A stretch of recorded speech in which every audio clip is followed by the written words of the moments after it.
주말 오후 언니 집 거실. 달달한 귤 향이 퍼진 따뜻한 공간 속에서 나는 멍하니 커피잔을 들고 있었다. 언니는 평소처럼 분주했다. 빨래를 개고 김치 냉장고를 열고 쉴 새 없이 움직였다. 야, 정은아. 저 게으른 형부 좀 깨워봐. 아까부터 잔다고 방에 틀어박혀서 나오질 않네. 나는 괜히 한 번 되물었지만 언니는 벌써 냉장고 문을 닫으며 웃고 있었다. 응, 니네 형부 머리채라도 잡고 좀 깨워봐. 밥 차려놨다 그래. 나는 마지못해 일어섰다. 괜히 꺼림칙했다. 남의 집 방을 그냥 열어도 되나 싶은데. 그래도 형부잖아. 10년을 알고 지낸 다정하지만 조금 게으른 그런 사람이니까. 나는 조심히 방문 손잡이를 잡았다. 조용히 밀고 들어간 그 순간 나는 말문이 막혔다. 형부는 얇은 파자마 잠옷 차림으로 이불도 덮지 않은 채 누워 있었고 그 아래는 분명히 자고 있는 몸인데도 눈에 띄게 솟아올라 있었다. 숨이 걸렸다. 아, 이건. 순간적으로 눈을 돌렸지만 이미 내 뇌리에 각인돼 버렸다. 놀라서 뒷걸음질 치려던 그때 형부가 미동을 보이며 잠에서 깨는 듯 몸을 뒤척였다. 누가 왔어? 나는 너무 놀란 나머지 말도 안 나오고 얼어붙어 서 있었다. 그때 형부가 눈을 떴다. 그리고는 나를 보며 웃었다. 정은이구나? 언제 왔어? 그 미소 왜 이렇게 다르게 보이는 걸까? 그날 이후 형부의 얼굴이 자꾸 떠올랐다. 언니 옆에 앉아도 커피를 마셔도 방에 들어갔던 그 순간이 내 머릿속을 떠나지 않았다. 내가 왜 이러는 걸까? 분명 그냥 해프닝이었다고 생각하고 싶은데 그날 이후로 형부의 눈빛, 손길, 그리고 그 모습까지 다시 보이기 시작했다. 그날 이후 형부의 모습이 자꾸 떠올랐다. 정말 어이가 없을 정도로 사람 마음이란 게 이렇게 단순하고 위험한 거였나 싶었다. 내가 본 건 그냥 우연히 마주한 장면이었을 뿐인데 너무 거대했다. 내 안에서 이상한 감정이 자꾸 솟구쳤다. 그건 그냥 남자의 생리현상이었을 뿐이야. 수없이 합리화해봤지만 그날 형부가 날 보며 미소 지었던 장면, 그 눈빛 하나가 너무 선명하게 기억났다. 며칠 뒤 다시 언니네 집에 갔다. 형부는 소파에 앉아 TV를 보며 귤을 까먹고 있었다.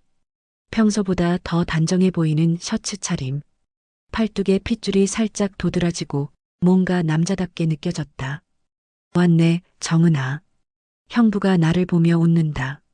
그 미소에 내 심장이 톡하고 건드려진다. 왜 이러지 나? 형부 그날 잘 주무셨어요? 응? 아, 그날? 그럼 아주 푹 잤지. 네가 깨워줘서. 깨운 것도 아닌데 왜 그런 말이 그렇게 은근하게 들리지? 형부는 가벼운 농담처럼 웃었지만 나는 그 웃음 하나에도 자꾸 의미를 두게 된다.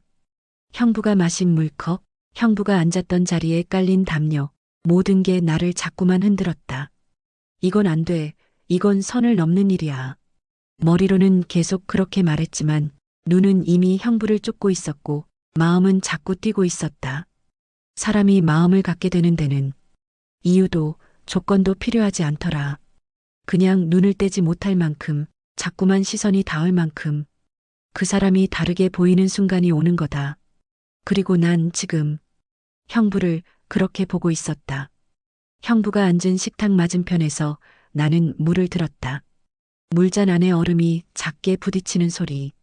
그 사이 형부의 셔츠 단추 사이로 드러나는 목선과 단단한 가슴 근육이 슬쩍 보였다. 나는 괜히 시선을 피했다. 정은아, 정신 차려. 이건 착각이야. 그냥 건강한 남자 몸을 오랜만에 봤으니까 놀랐던 거지. 고개를 숙이고 물을 마셨다. 근데 형부의 눈빛이 이상하게 느껴졌다. 그냥 내 착각일까? 왜 이렇게 조용하냐? 평소엔 수다쟁이더니.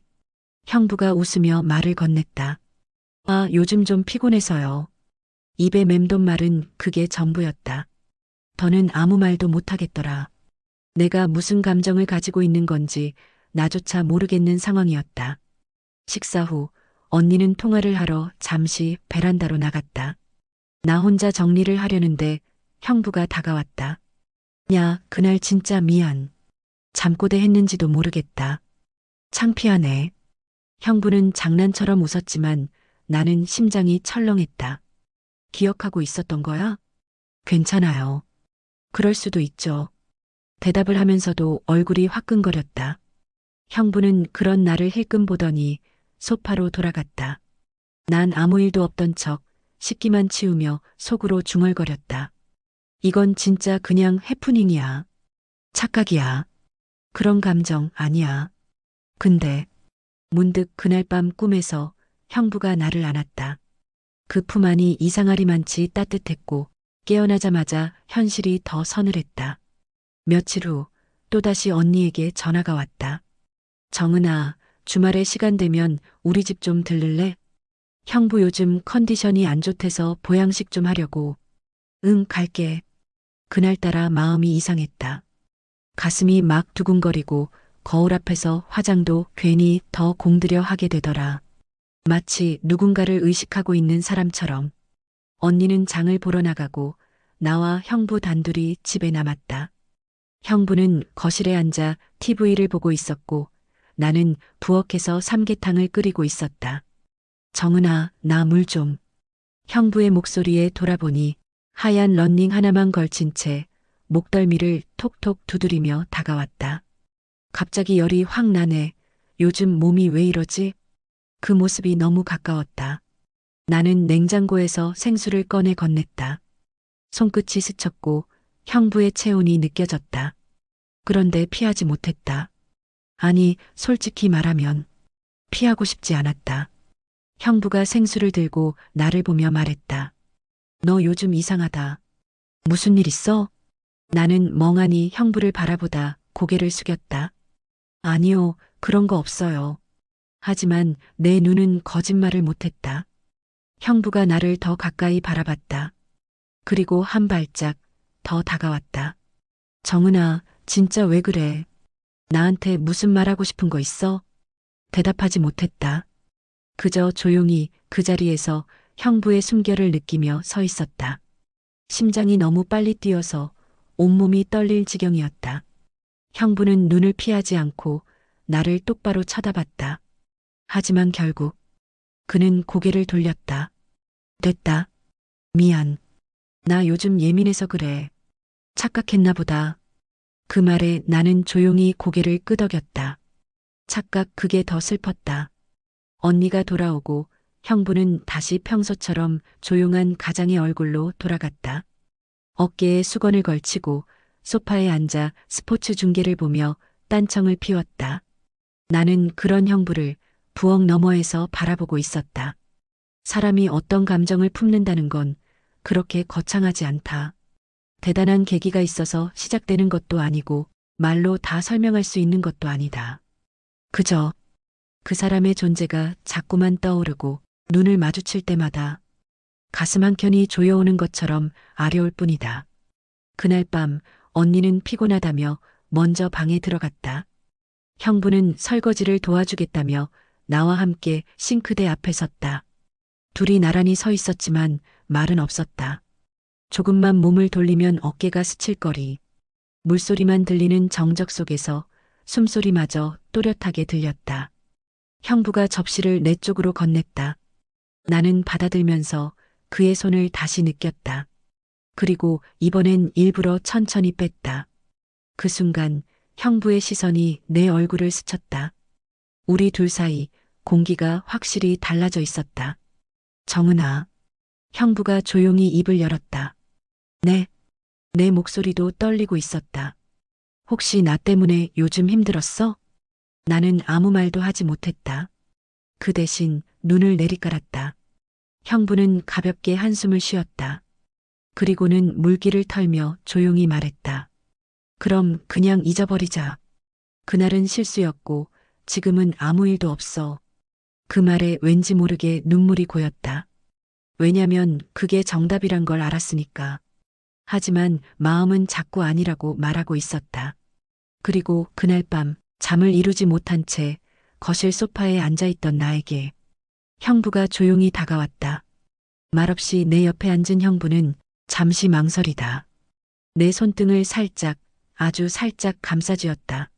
나는 눈을 감았다. 그리고 생각했다. 욕망은 항상 아무 말 없이 다가온다는 걸. 형부의 손이 내 손등을 조용히 덮고 있었다. 그 손은 따뜻했고 흔들리고 있었다. 어쩌면 나보다 더 혼란스러워하고 있는지도 몰랐다. 나는 아무 말도 하지 않았다.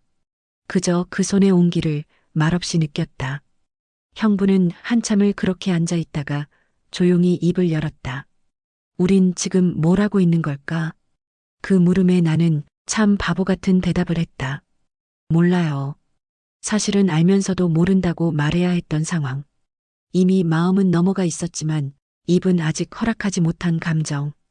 형부는 자리에서 천천히 일어났다. 그만 잘까? 내일 언니도 일찍 일어나야 될 텐데. 그 말에 고개를 끄덕이며 몸을 일으켰다. 하지만 그 순간 내가 먼저 형부의 손목을 붙잡았다. 형부가 멈췄다. 천천히 고개를 돌렸다.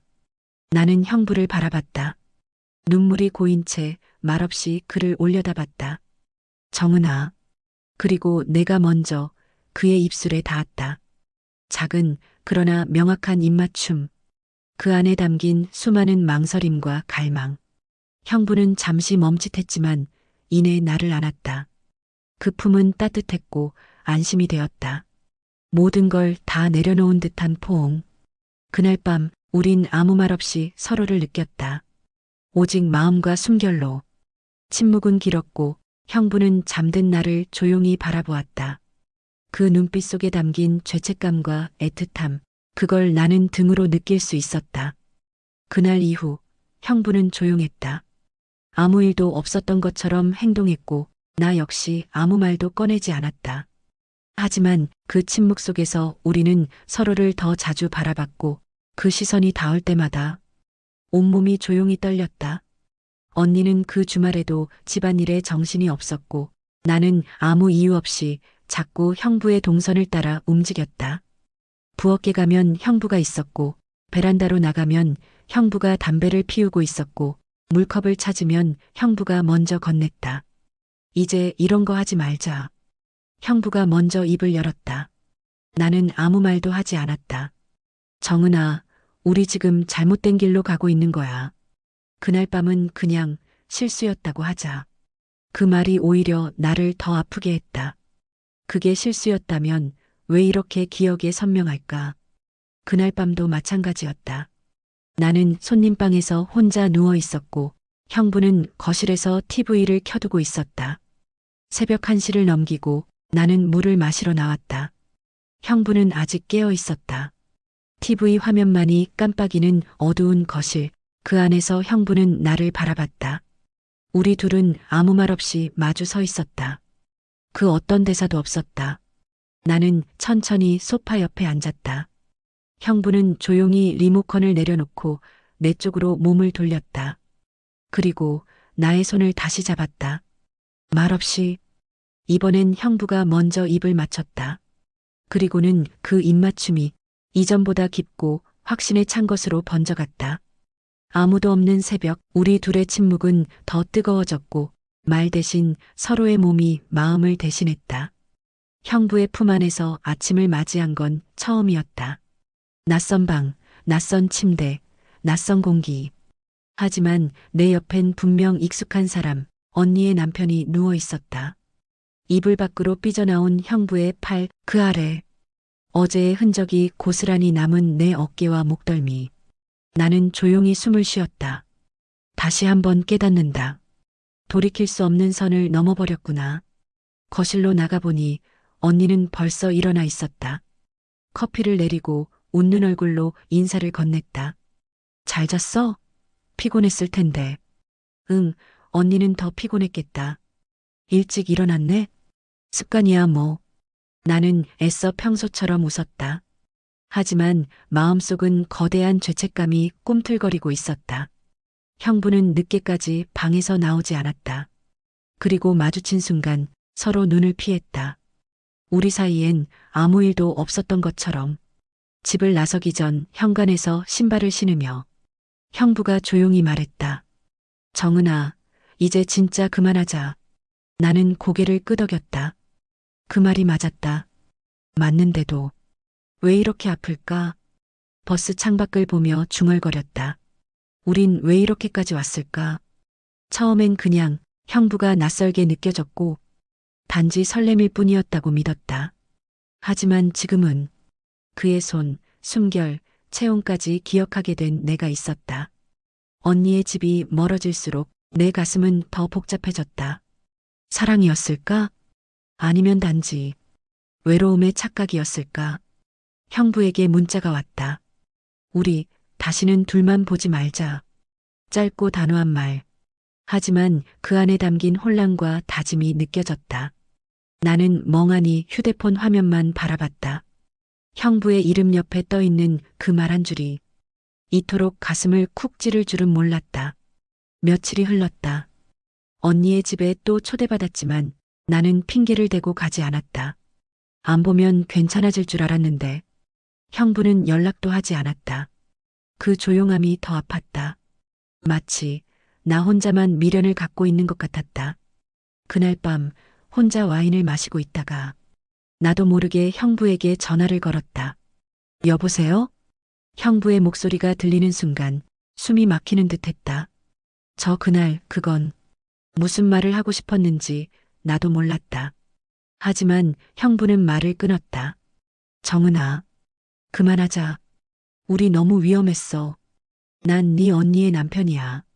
말끝이 흔들리고 있었지만 형부는 끝내 감정을 숨겼다. 우리 좋은 형부와 처제로 남자. 그게 우리 둘 다 덜 아프게 사는 길이야. 나는 조용히 눈을 감았다. 눈물이 뺨을 타고 흘렀다. 그래요. 그렇게 해요. 그리고 전화를 끊었다. 그 순간 손이 떨렸다. 심장이 터질 것 같았고 몸이 찬물에 빠진 것처럼 서늘했다. 형부의 거절은 현실이라는 벽을 너무 선명하게 보여줬다. 나는 다시 혼자가 되었고 그의 체온만 남긴 채 모든 게 사라졌다. 거울 앞에 앉아 화장을 지우는데 눈가에 자국이 선명했다. 밤새 울었나 보다. 눈이 퉁퉁 부어올랐고 입술은 말라 있었다. 며칠째 아무것도 먹지 못하고 있었다.